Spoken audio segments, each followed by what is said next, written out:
How can young Muslim students in this country keep themselves away from unlawful things, especially when they see it everywhere, like, sex on TV and all of that?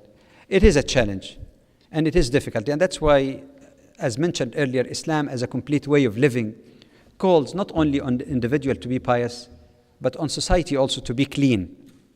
And that's why in Islam, the criminal punishments are not to be applied unless you remove the reasons for them in the first place.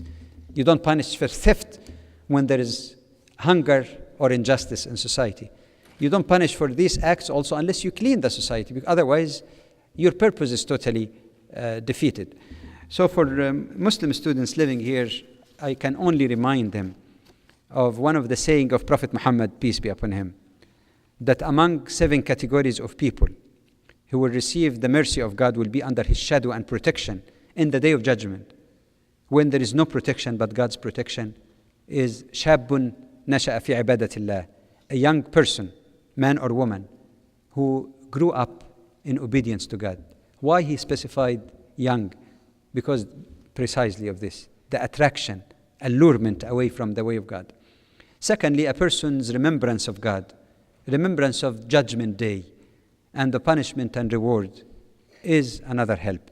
Thirdly, fasting. The Prophet recommended for young people to fast and keep away also from things that could stimulate the desire to do something that is wrong. And above all, my recommendation not only to the youth, but to the parents. Please, please, please, follow Sunnah, follow the path of the Prophet. Don't follow the Muslim culture where you came from, which is contrary to this. Follow the culture of Islam, not of a particular country, and make it easy for the youth to get married. Don't put ethnic lines as a barrier or color lines. This is alien to Islamic thinking. Don't demand, as in many Muslim culture, contrary to what the Prophet taught, demand exorbitant marital gift. It is whatever they agree to. By encouraging and facilitating marriage among Muslims, it would help protect one another.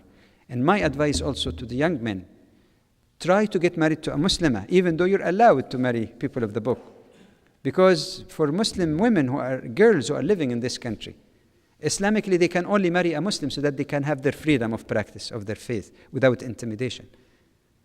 And it behooves Muslim youth to make sure that those sisters also find Muslim husbands so that you can have a good Islamic family to raise your children and help each other in obedience to Allah.